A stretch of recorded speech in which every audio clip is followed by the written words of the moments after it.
하나님의 말씀 함께 보겠습니다. 사무엘상 15장 22절의 말씀입니다. 사무엘상 15장 22절의 말씀 우리가 함께 합독하겠습니다.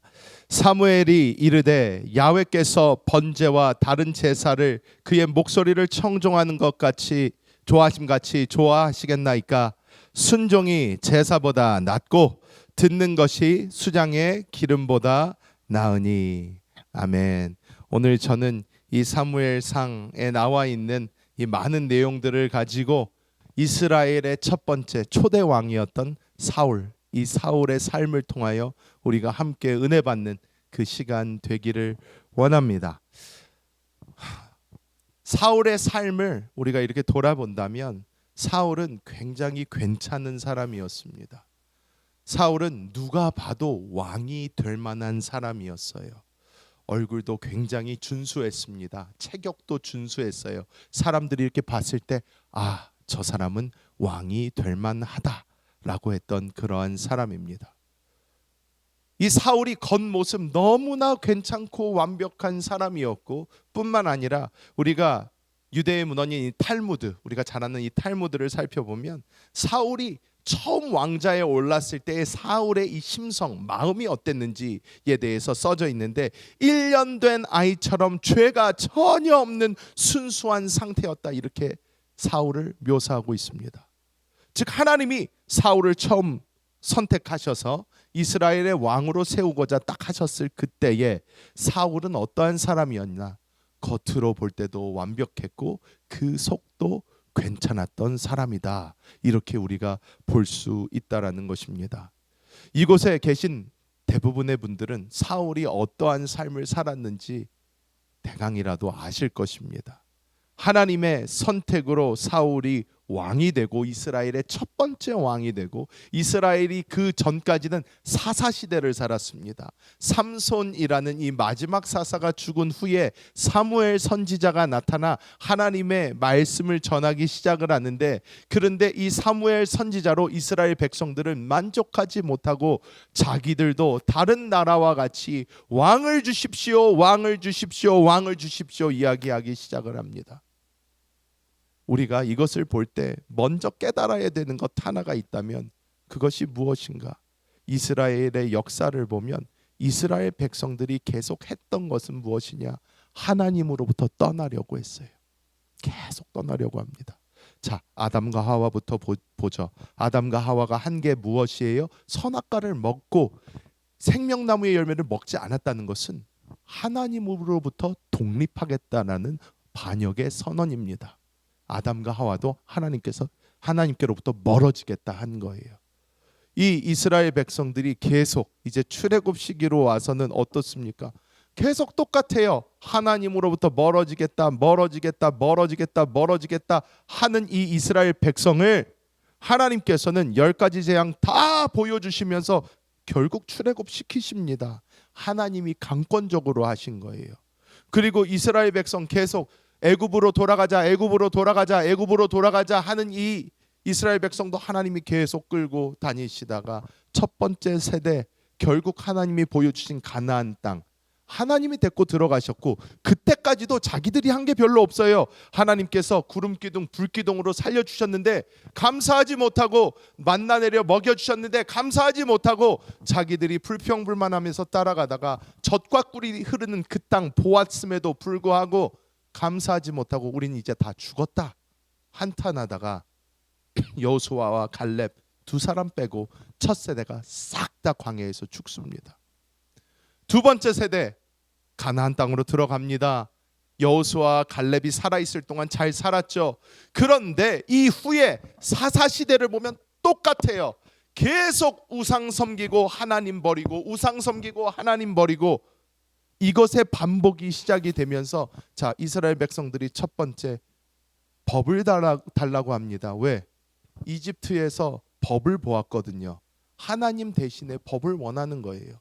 눈에 안 보이는 하나님, 상도 없어요. 무슨 우상 섬길 것도 없어요. 하나님 못 만들게 하셔요. 그러니까 이스라엘 백성은 눈에 보이지도 않고 내가 섬길 수 있는 뭐가 없는데 이집트에서 있었던 그러한 우상들과 너무 다른 거예요. 그러니까 하나님 보고 합니다. 하나님 그냥 써져 있는 뭐 법 좀 주세요. 우리도 나라의 구실을 하려면 그런 거 정도 있어야 되지 않겠습니까? 하나님이 율법을 주시죠. 율법 줬더니 어떻게 해요? 이거를 지킬 수가 없는 거예요. 너무 힘들어요. 어려워요. 그러다 보니까 이 이스라엘 백성들이 자꾸 어떻게 해요? 하나님의 법에서 떠나삽니다. 두 번째로 이 사사들 섬기다가 이제 이 사람들이 얘기를 합니다. 왕을 주세요. 이스라엘은 신정 체제였습니다. 하나님을 믿는 체제예요. 하나님 따라가야 되는 백성이에요. 그런데 자꾸 다른 거 필요 없고 왕 주세요.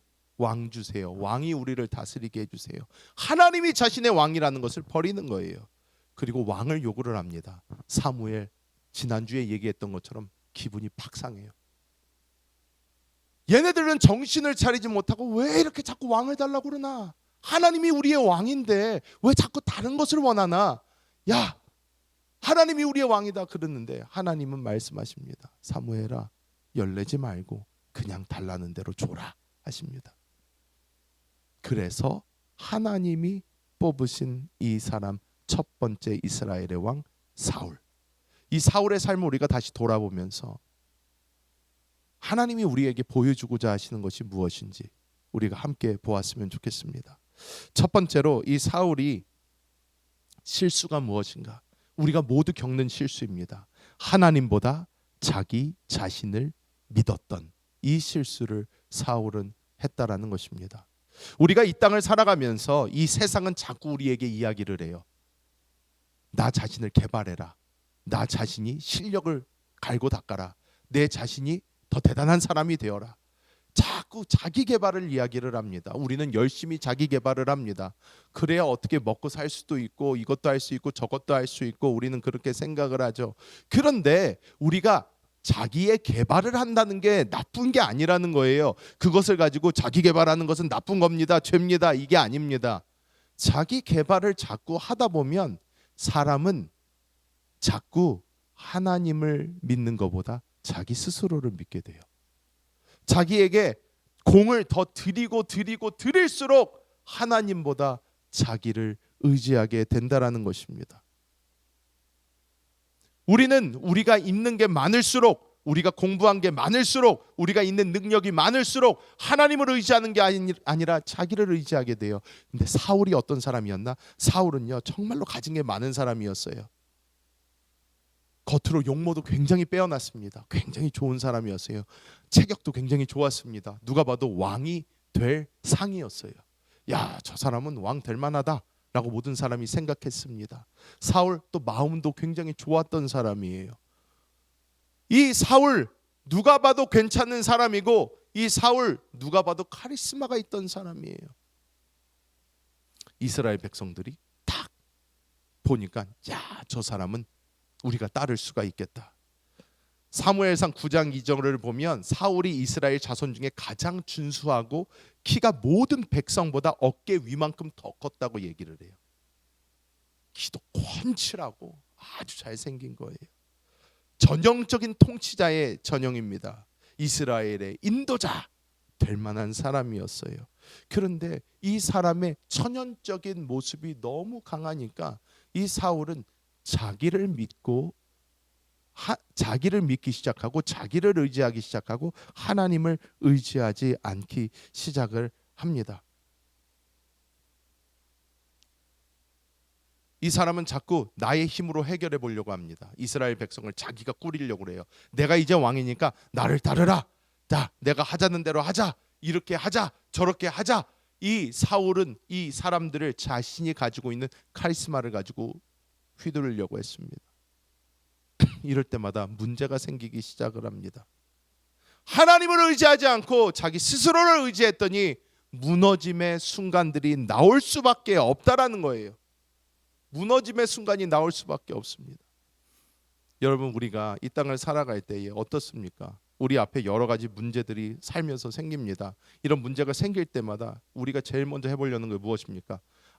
지금까지 내가 살아와 본 결과 이렇게 하면 돼, 저렇게 하면 돼, 난 다른 거 필요 없어, 나는 이렇게 지금까지 살아왔어 하면서 나의 어떤 것을 가지고 그것을 막 하려고 할 때에 그것이 매번 잘 되지 않은 것을 우리 스스로 경험하지 않습니까?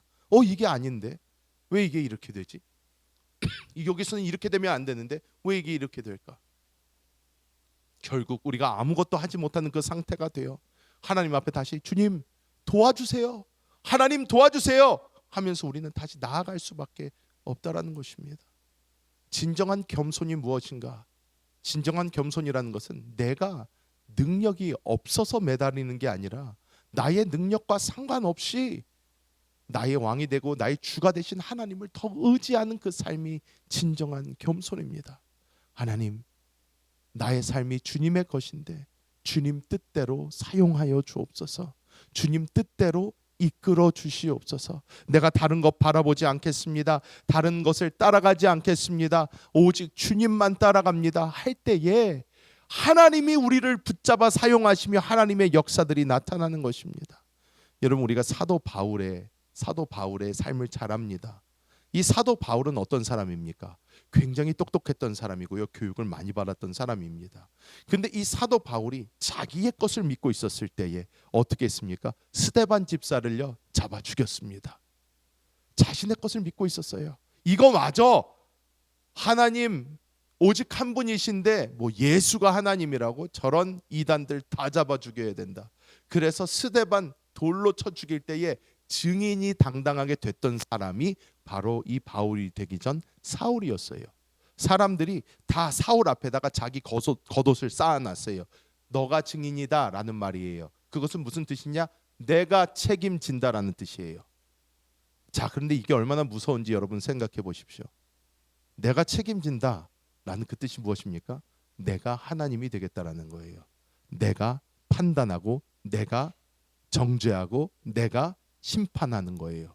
심판자의 자리에 딱 서서 오케이, 내가 책임질게, 돌로 쳐 죽여라 한 것이 사울이었어요.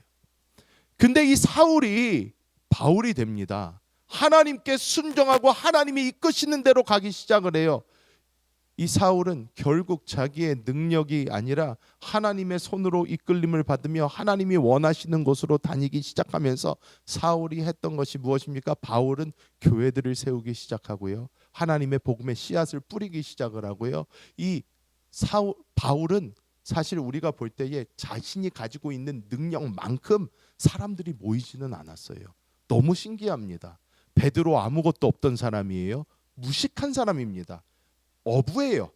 난 놓고 기억자도 모를 정도는 아니어도 정말로 가진 지식이 별로 뛰어나지 않은 사람입니다. 근데 베드로는 밖에 나가가지고 설교 한번 하면요 3,000명 막 5,000명씩 사람들이 막 와요. 나도 예수 믿겠어, 나도 예수 믿겠어 합니다. 근데 사도 바울이요 아테네 이런 데서요 그 많은 철학자들 앞에서 기가 막힌 설교를 해요.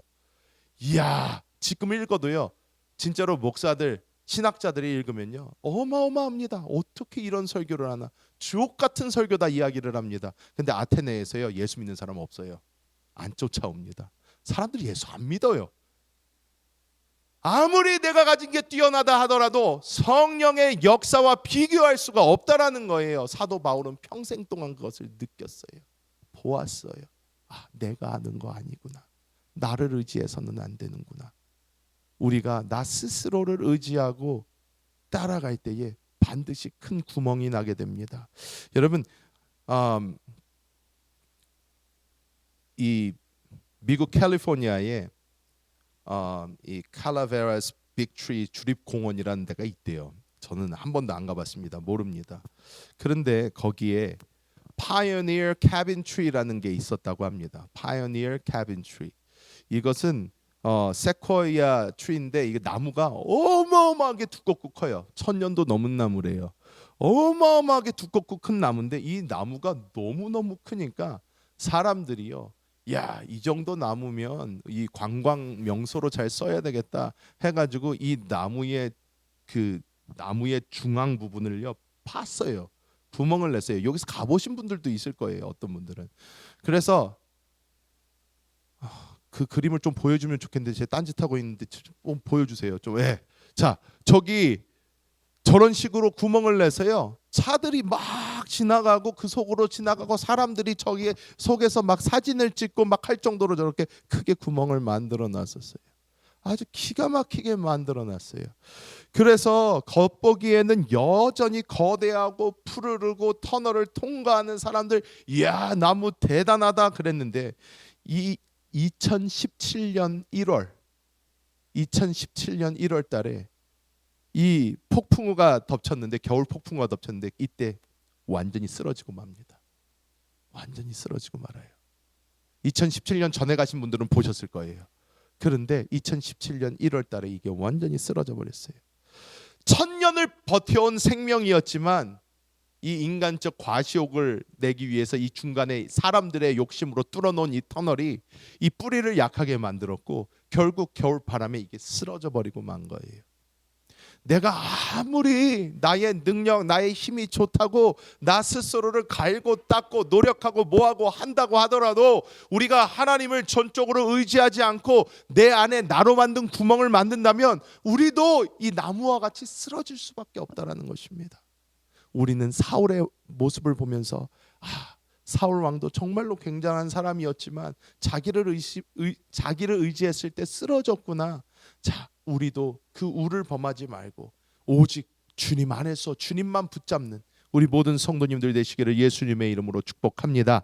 자, 두 번째로 우리가 보아야 되는 것은 이 육신의 합리화로 무너졌다 이렇게 썼는데, 여러분 이것을 더 쉬운 말로 하면요, 이 사울은요 자기 자신을 믿었고요, 그리고 사람들의 시선, 겉으로 보이는 것을 너무나 두려워했던 사람입니다. 겉으로 보이는 게 너무나 중요했어요. 우리 한국 사람들은 체면이라는 것을 굉장히 중시합니다. 굉장히 중요하게 여겨요. 체면. 저도 어려서부터 자라면서 계속 들었던 얘기가 있어요. 사회적인 지위와 체면이 있지. 체면, 양반집, 체면. 너무너무 한국 사람들한테는 중요합니다. 그런데 이런 체면 문화가 결국은 무엇이냐? 남들의 시선을 많이 의식하는 거예요. 다른 사람 눈에 내가 어떻게 비칠까가 굉장히 중요한 거예요. 여러분, 그래서 이 미국 땅에서 살면서 제가 가장 놀랐던 것, 너무나 재미있었던 것, 제 대학교를 갔습니다. 대학교를 미국에 여기서 이제 조지아를 갔는데, 이 대학교를 가서 제가 본 광경 중에 제일 놀랐던 게 무엇이냐면, 그 대학생 이쁜 여학생들이요, 아침만 돼서 강의실에서 보면요, 머리는 산발이 되어 있고 발에는 쓰레빠를 신고 옷은 잠옷바람으로 강의실에 나오는 거예요. 그래서 이러고 있어요. 야, 쟤네들은 어떻게 저러고 밖에를 나올 수가 있지 할 정도로 처참한 몰골로 밖으로 나옵니다. 얘네들이 다시 이뻐지는 때는 언제냐? 밤에 파티 갈 때는 이뻐져요. 다시 막 머리 빗고 막 준비하고 화장 막 하고 나가요. 그런데 강의 들으러 올 때는요, 잠옷바람에 머리는 헝클어지고 발에는 쓰레빠를 신고 강의실에 옵니다. 제가 너무 또 놀랐던 것, 대학을 다니다가 교환학생을 가게 됐어요.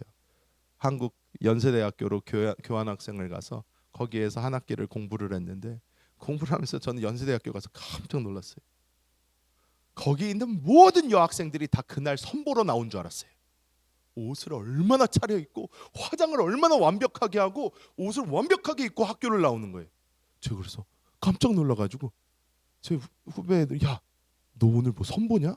너 왜 옷을 그렇게 입었어? 했더니 원래 다 이러고 다녀요 그러는 거예요. 이 체면 문화 때문에요, 언제나 완벽하게 하고 다녀요. 언제나 완벽하게 하고 다닙니다. 사울 어떤 사람이었나? 처음에는 정말로 한 살 먹은 아기 같은 순수한 마음을 가지고 있었던 사울이요, 왕이 됐더니 주변 사람의 눈치가 보이기 시작을 해요.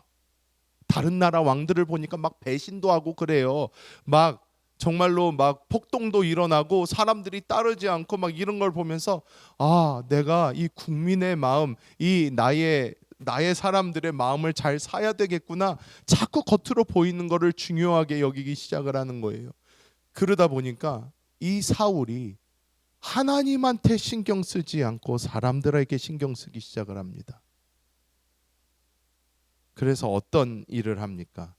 이 아말렉 사울이 한 가장 큰 실수이자 사울이 하나님께 버림받게 한 가장 큰 일이 아말렉 족속을 하나님께서 진멸하라고 하셨는데, 이 아말렉 족속을 진멸하지 않고 아말렉 족속에서 좋은 것들을 다 가져온 거예요. 왕 포로로 잡아오고, 그리고 좋은 이런 소, 양 뭐 이런 것들을 싹 다 잡아가지고 어떻게 해요? 즉 전리품을 과시하면서 가지고 왔어요. 여러분, 정치적으로 볼 때 이거는 굉장히 똑똑한 일입니다. 제가 정치학 공부했잖아요. 정치학에서는요, 이건 아주 똑똑한 일이에요. 왜? 사람들, 국민들한테 납득될 만한 모습을 보여주면요, 지지도는 높아지게 돼 있습니다. 이거는 그냥 자연스러운 거예요.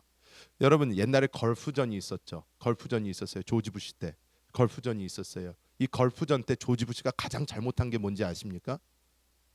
조지 부시가요, 사람들이 하도 뭐라 그러니까 너 기름 먹으러 갔지? 기름 먹으러 갔지? 기름 먹으러 갔지? 그랬더니 조지 부시가요, 텔레비에 대고요 공포를 했어요. 나 기름 먹으러 간 거 아니야. 내가 기름 한 방울도 안 갖고 올 거야. 그랬어요. 저는 아직도 그 장면이 기억이 나요. 제가 그걸 보면서 한탄을 했어요. 아, 저러면 안 되는데. 왜? 명분도 중요하겠지만 국민들은요, 편한 걸 좋아해요.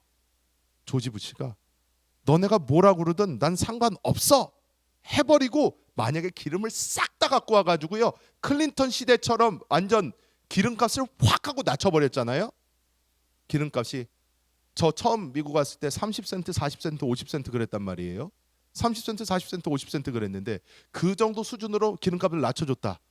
여러분, 사람들은요, 전쟁을 하든 뭐를 하든 상관없어요. 와, 우리 대통령 잘한다. 야, 진짜 잘한다. 그랬을 거예요. 근데 조지 부시가 그 얘기하고요, 가스값 올라갔어요. 사람들이 다 욕했어요. 다 욕했어요. 지금 트럼프 보세요. 트럼프 대통령도 똑같아요. 이란 가가지고 튀었는데 자기가 원하는 대로 지금 안 되고 있어요. 뭐 호르무즈 해역 막히면서 기름값 계속 올라가잖아요. 사람들은요, 상관없어요. 다른 거 기름값 지금 만약에 떨어지고 있었잖아요. 이란 때리든 말든 보통 미국 사람들은 별로 상관 안 합니다. 야, 와, 우리 대통령 뭔가 하고 있죠. 기름값 싸진다. 할렐루야. 좋아합니다. 근데 기름값 오르잖아요. 그러면요, 더 이상 잡을 수가 없게 되는 거예요. 근데 중요한 건 뭐냐? 사울이 그 생각을 한 거예요. 야, 내가 그래도 사람들한테 보여줄 게 있어야 되는데 하나님께서 진멸하라고 하셨어요. 남녀노소 상관없이 짐승들까지 싹 다 죽여라 그랬어요. 우리가 볼 때 굉장히 끔찍합니다. 근데 거기 헤렘이라는 단어가 사용이 됐습니다. 이게 히브리어로 어떤 뜻이냐면요, 이것은 거룩한 구별과 봉헌이에요. 즉 이것이 진멸해라, 씨를 말려라, 다 죽여라, 이 뜻이 어떤 뜻이냐면요, 하나님께서 이것을 완전히 분리시키셔서 영적으로 완벽하게 파괴시켜서 다시는 이게 이스라엘에게 문제가 되게 하지 말라라는 거예요. 아말렉은 성경적으로 볼 때, 영적으로 볼 때 우리의 육신이에요. 죽을 때까지 우리를 괴롭히는 이게 아말렉이에요.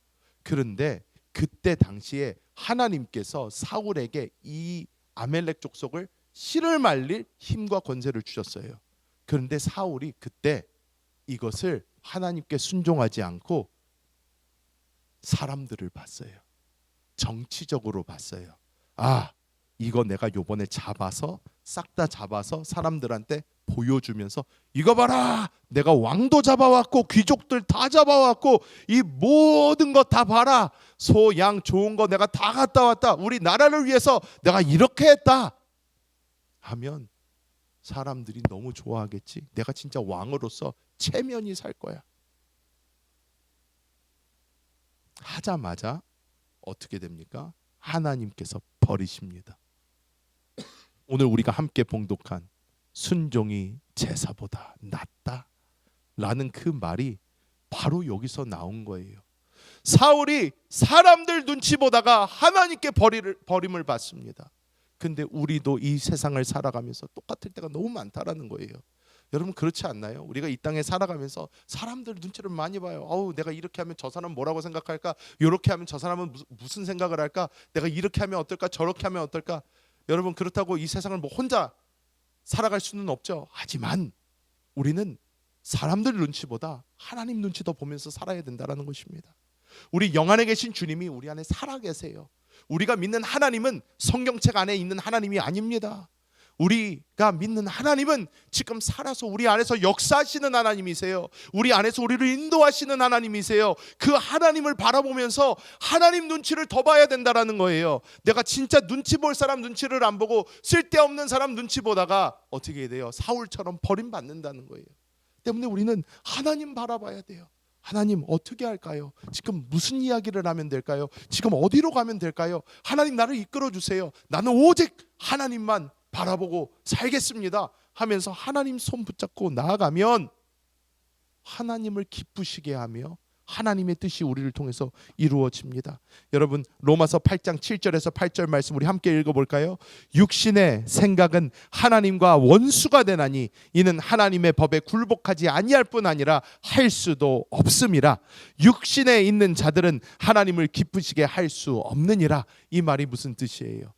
내가 다른 사람 눈치 보면서 나의 육신이 원하는 대로 하는 것은 하나님과 원수가 되게 한대요. 여러분 하나님과 원수 되고 싶으십니까? 그런 사람 어디 있습니까? 말만 들어도 무서워야 되는 말입니다. 이것은 무서워야 되는 말이에요. 제가 살면서 가장 무서웠을 때 딱 한 번을 얘기해 보라고 하면 저는 딱 한순간 생각나는 순간이 있어요. 그 순간이 언젠가 제가 처음 교역자가 돼가지고 전도사 때 일입니다.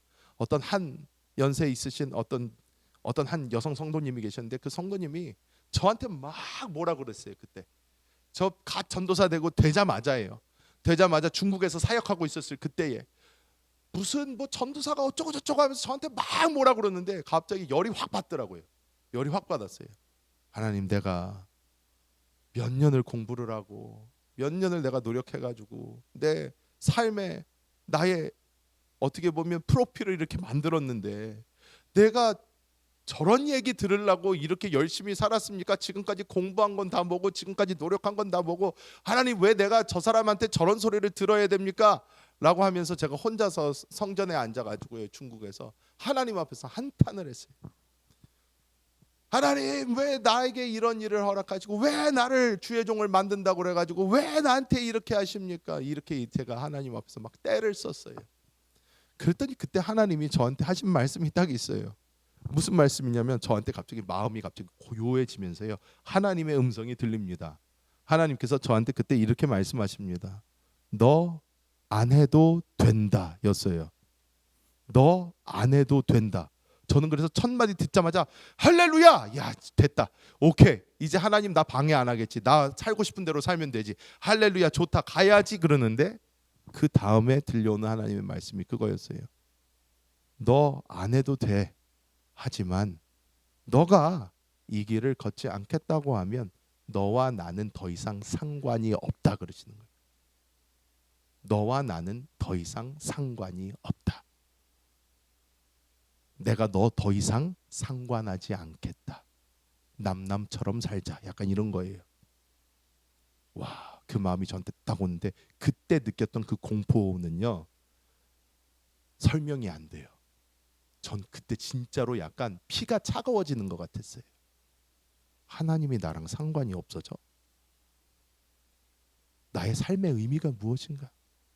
내가 어떻게 살 수가 있을까? 내가 누구를 의지하면서 살까? 내가 무엇을 바라보면서 살까? 나의 삶의 도대체 의미가 무엇인가? 하나님이랑 더 이상 상관이 없어지는 거라면 죽는 게 낫지. 살아서 뭐하나? 라는 생각이 확 드는 거예요. 너무 무서웠어요. 그래서 제가 그 자리에서 하나님께 빌었어요. 하나님 힘들다고 좀 뭐라고 했더니 이렇게 죽자고 하시면 내가 무슨 말 할 수 있겠습니까? 죄송합니다. 잘못했어요. 다시는 그런 소리 안 할게요. 그러니까 제발 하나님 나랑 상관없어진다. 나랑 관계 없어진다. 이런 말씀하지 마세요. 그러면 내 삶에 무슨 의미가 있습니까? 그 다음부터요. 아무리 열이 받고 아무리 힘들어도요. 그런 소리 안 합니다. 왜? 하나님과 상관이 없어진다 보다 끔찍한 건 없기 때문에. 그런데 육신의 생각이요. 하나님과 원수가 되게 한대요. 내가 하나님께 귀 기울이지 않고 사람들 눈치 보고 다른 거 눈치 보고 있는 그 순간 우리는 하나님과 원수가 되어버린다는 거예요. 여기에서 하나님을 기쁘시게 하기 위해서 우리가 어떻게 해요? 갈라디아서 5장 24절 함께 읽어봅니다. 그리스도 예수의 사람들은 육체와 함께 정욕과 탐심을 십자가에 못 박았느니라 말씀하는 거예요. 나를 십자가에 못 박는 삶, 더 이상 내 뭐 다른 사람한테 십자가에 죽었는데 뭐 다른 사람 눈치를 보겠어요? 다른 사람 뭐 그게 그렇게 중요하겠어요? 주님 앞에만 똑바로 서기 원합니다. 이 삶이 우리 가운데서 이루어진다라는 것입니다. 여러분, 제가 찾다가 너무 재밌는 걸 찾았어요. 미국 필라델피아에 만국 박람회라는 게 있었대요. 이게 전 세계 식물들을 소개하는 거예요. 근데 오래전에 1900년 초반이라고 제가 알고 있는데 여기 뭐 호프 앤 프로모션이라고 해가지고 여기서 그 당시에 칡 있잖아요. 칡. 한국 사람들 좋아하는 칡즙 뭐 하는 칡 있잖아요. 이게 영어로 컷수라고 부릅니다. 근데 여러분 이 컷수라는 거는 식물을 아시는 분은 지금 다 아실 거예요. 끔찍한 거예요. 왜? 사방으로 퍼져가지고요 나무고 뭐고 다 죽여버립니다. 얘가 그냥 다 먹어치워 버려요. 근데 이때에 일본에서 칡이 건너왔어요. 미국으로. 어떻게? 이 문화 박람회 때 소개를 했어요. 이게 아주 좋은 식물인데 이 식물은 땅의 토양을 보호하고 이 토지에 있는 영양분을 보호하며 이 식물은 아주 좋은 식물이다 이렇게 이야기를 했어요. 사람들이 농부들이 이렇게 볼 때 이거 괜찮은 것 같은데? 그러니까 어디서 농사 지어요? 남부에서 대부분 짓잖아요. 그러니까 남부로 이걸 갖고 온 거예요. 그래서 남부에다가 심은 거예요. 칡을 갖다가 사방에다가. 그래서 지금은 뭐라고 불려요? The vine that ate the south. 남부를 먹어버린 넝쿨이 되어버렸어요. 지금 저희가 돌아다니면서도 많이 보잖아요. 전 몰랐어요. 근데 사람들이 보기에 저거 괜찮을 것 같은데, 저거 좋을 것 같은데, 땅 식물 농장하고 뭐 할 때 이거 좋을 것 같은데, 근데 이게 그때부터 퍼져가지고요 완전히 다 먹어버리게 된 거예요. 우리는 우리 생각에 또 사람들 보기에 좋은 어떤 것을 할 때에 하나님의 음성을 따라가지 않으면요 이 칡넝쿨과 같이 이 모든 것이 우리 자신을 먹어버릴 수도 있다는 것입니다. 우리는 늘 주님을 따라가야 될 줄 믿습니다. 자, 그리고 마지막으로 이 사울이 하나님을 잃어버린 이후에 이 최후를 우리가 좀 볼 필요가 있습니다. 왜? 우리가 하나님의 음성을 잃기 시작하면 사울과 같은 길을 걸어갈 수 있기 때문이에요. 이 아말렉 전투에서의 불순종으로 인해서 사울은 하나님께서 버렸어요. 그때부터 하나님께서 사울을 버리셨습니다. 다음 거 넘어가면 됩니다. 자, 그래서 하나님이 사울을 버려버리니까 더 이상 하나님의 음성이 들리지 않아요. 더 이상 하나님께서 인도해 주지 않으십니다. 그러니까요 이 사울이요 갑갑해지기 시작을 해요. 두려움이 몰려오기 시작하고요 악한 영들의 공격이 시작됩니다. 악한 영들의 공격이 시작을 해서 우리가 잘 아는 다윗이 와서 하프를 키면 그때 악한 영들이 떠나가고 또 가만히 있으면 또 갑자기 이렇게 되고. 그런데 이것이 왜 시작이 되었을까?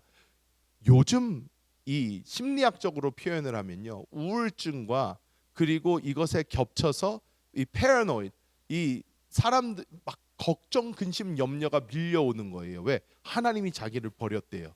그러니까 이 사람은 자꾸 무서운 거예요. 누가 내 왕위를 빼앗지는 않을까? 이러다가 어떤 일이 일어나지는 않을까? 계속 근심, 걱정, 염려가 막 밀려옵니다. 그러니까 정신이 쇠약해지는 거예요. 그러면서 막 정신이 제정신이 아니니까 막 멀쩡한 사람 죽이려고 그러고, 다윗이 자기의 충성된 부하로 있었음에도 불구하고 자꾸 사람들이 얘기하는 걸 보면 자기 왕자 뺏으려고 그러는 것 같거든요. 다윗도 죽이려고 그러고. 그러다가 이 사울이요 어떻게 합니까? 마지막 어떻게 보면 하나님이 꿈에도 나타나지 않고 어디를 쳐다봐도 나오지를 않아요. 그러니까 이 사울이요 마지막 방법을 씁니다. 사무엘이 이제 죽은 이후에 어디에도 물을 데가 없으니까, 그러니까 이 사울이 엔돌에 있는 신접한 여자를 찾아가는 그런 장면이 나와요. 이 마녀 같은 사람이죠. 무당 같은 사람이에요. 이 사람한테 가서 이 강령술을 해달라고 합니다. 사무엘을 불러달라. 내가 좀 물어봐야 되겠다. 막 그러면서 부릅니다. 이게 신학적으로도 논란이 참 많은 그런 장면이에요. 이게 진짜 사무엘의 영이었다 아니었다 뭐다 그런데 여러분 중요한 거 뭔지 아십니까? 하나님의 인도를 받던 사람이 하나님의 인도가 끊어지는 그때에 사람은요 잘못된 선택을 할 수밖에 없다라는 거예요. 잘못된 길로 갈 수밖에 없어요. 우리 신앙에서 가장 중요한 것이 무엇이냐면 지금 내가 하나님의 음성을 듣고 있는가? 지금 내가 하나님을 따라가고 있는가? 어느 순간 그 하나님의 목소리에 내가 귀 기울이지 않게 되지는 않았는가? 우리는 그거 살펴봐야 됩니다. 왜? 그럴 때에 우리는 잘못된 것에 빠지기 시작하는 거예요. 여러분 사람들이요. 저는 몰랐는데 세상 사람들이 진짜 좋아하는 것 중에 하나가 점 보는 거 참 좋아합니다. 점 보는 거 좋아해요. 그래서 한국 사람들 보면요. 신문 볼 때요. 예수 안 믿는 사람들은 뭐부터 찾아봐요? 오늘의 운세. 오늘의 운세부터 가가지고 무슨 띠 나와요. 막 찾아서 읽어보고 아멘 그러면서 막 읽어봐요. 왜? 늘 불안해요. 늘 걱정돼요. 뭐가 어떻게 될지 모르겠어요. 왜? 의지하고 믿고 따라갈 수 있는 그 존재가 없어요. 그러니까 자꾸 내 인생이 어떻게 될까, 다음이 어떻게 풀릴까 궁금하고 붙잡을 데가 없으니까 그런 데를 찾아가게 되는 것입니다. 그래서 우리는 내가 볼 때 맞는 길이 아니라 하나님의 음성 들을 때까지 우리는 하나님 앞에 머물러야 돼요. 하나님 앞에 매달려야 돼요. 하나님 주님 말씀 안 해주시면 난 더 이상 한 발자국도 못 갑니다. 하나님 말씀해 주세요. 하나님 말씀해 주세요. 하나님 나를 인도해 주세요. 하나님께 매달려야 돼요. 다른 데 찾아가 가지고 점 보러 가 가지고 이거 어떻게 될까요? 저거는 어떻게 될까요? 물어보는 게 아니라 하나님 안에서 하나님 붙잡고 하나님 따라가는 그 삶이 우리에게 반드시 필요하다라는 것입니다. 여러분 잠언서 14장 12절 뭐라고 합니까? 어떤 길은 사람이 보기에는 바르나 필경은 사망의 길이니라. 내가 아무리 여기저기 사방에 물어보고 이게 맞는 길 같아도 하나님의 인도받지 못하면 사망의 길로 갈 수밖에 없다라는 거예요. 요한복음 15장 5절. 그래서 예수님 아주 중요한 말씀해 주십니다. 함께 읽어볼까요? 나는 포도나무요 너희는 가지라. 그가 내 안에 내가 그 안에 거하면 사람이 열매를 많이 맺나니 나를 떠나서는 너희가 아무것도 할 수 없습니다. 주님 밖에서 내가 아무리 잘 돼도요 그건 잘 되는 게 아닙니다. 이거 알아야 돼요. 내가 주님 밖에서 아무리 돈을 많이 벌어도 그건 잘 되는 거 아니에요. 내가 주님 밖에서 아무리 인생이 잘 되고 있는 것 같아도 잘 되는 거 아니에요. 절대로. 왜? 예수님 말씀하시잖아요. 그가 내 안에 내가 그 안에 있어야 열매라는 게 맺히는 거예요. 그리고 주님 밖에 있을 때는요 아무것도 할 수 없대요. 아무것도 할 수 없다고 합니다. 우리는 오직 내 안에 있는 이 생명에서 나오는 것, 하나님의 생명에서 나오는 것만이 하나님 볼 때에 의미가 있는 것이구나. 이게 진짜 중요한 것이구나. 우리가 깨달을 필요도 있고 이것을 갈망할 필요가 있고 이것을 따라갈 필요가 있습니다. 내가 이 생명을 놓쳐버리고 그냥 내가 볼 때 맞는 길로 가면서 승승장구하는 것처럼 보여도 그것이 하나님의 볼 때는 아무것도 아니다라는 결론을 오늘 요한복음 말씀은 정확하게 이야기해주고 있는 줄 믿습니다. 여러분 이 미국의 미국 캘리포니아의 세인트 프란시스 댐이라는 이 댐이 있었습니다. 아주 웅장한 댐인데 이 댐을 윌리엄 홀랜드라는 사람이 만들었다고 해요. 이 사람은 물의 제왕으로 불렸던 사람입니다. 1928년도의 일이라고 하는데 이 사람이 혼자 배웠어요. 막 학교에서 배운 것도 아니고 혼자 배운 사람인데 이 사람이 자신감을 가지고 이 세인트 프란시스 댐을 만들었어요. 이렇게 쭉 만들었는데 자기는 이 물에 대한 일을 많이 해봤거든요. 많이 해봤어요. 이렇게 하면 돼. 그랬는데 어느 순간 완공되지 얼마 지나지 않아서 댐 변명에서 물이 새는 게 보이는 거예요. 물이 좀 새는 거예요. 그랬더니 이제 사람들이 이제 무섭잖아요. 아니 선생님 이거 지어놨는데 옆에서 물이 자꾸 새는데요. 얘기를 하니까 이 사람은요, 자기가 지금까지 쌓아온 자기의 경험 이런 게 너무 확고한 거예요. 그냥 뭐라 그래요? 아니야. 저거 뭐 그럴 수 있어. 하지만 댐에 문제 없어. 괜히 호들갑 떨지 마. 저 괜찮은 거야. 하다가 어떻게 되나? 1928년 3월 12일 밤 12시에 이게 무너져 버려요. 빵 하고 터지고 물이 쫙 하고 쏟아집니다. 그래서 120억 갤런의 물이 쏟아져 내려와요. 결국 431명이 사망합니다. 이 일로. 우리가 하나님의 음성 듣지 못하는 그 순간부터요, 우리는요, 나 스스로의 이야기밖에 들리지가 않아요. 내가 왕이 되고 내가 하나님이 되어서 나의 인생을 가기 시작을 합니다. 그렇게 되면 사망이 기다리고 있는지 모르고 앞으로 가게 된다라는 거예요. 우리는 오직 우리 영안에 계신 그 주님, 내 안에 생명 되신 그 주님, 그 음성에 귀 기울이고 기다릴 수 있는 사람들이 되어야 됩니다. 말씀을 맺도록 하겠습니다. 여러분, 우리가 제일 첫 번째 사람 아담과 하와부터 시작을 했습니다.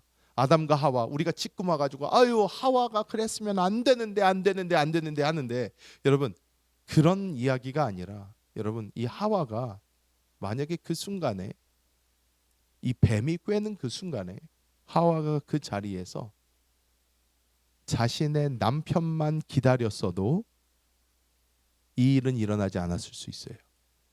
아니면 하나님의 음성만 기다렸어도 그런 일은 벌어지지 않을 수 있습니다. 사탄은 많은 순간 자꾸 빨리 결정을 하려는 어떤 그런 것을 만들려고 해요. 자, 지금 당장 결정해라, 지금 당장 해라 하면서 우리를 막 밀어요. 그러면 우리는 하나님의 음성을 기다리는 시간보다 하나님 이거 빨리 그냥 해버려야 된다는데요, 이거 지금 해야 되는데요, 막 허둥지둥 갑니다. 그럴 때에 하나님의 음성을 듣지 못하고 지나쳐 버리는 경우가 너무 많아요. 우리는 매 순간 내 안에 있는 이 새 생명, 이 놀라운 생명이 지금도 우리를 인도하고 있다는 것을 바라보면서 이 생명을 의지하고 이 생명에 귀 기울이고 이 생명만 붙잡고 나아가 하나님의 뜻이 우리를 통하여 역사하는 그 놀라운 기적을 봐야 될 줄 믿습니다.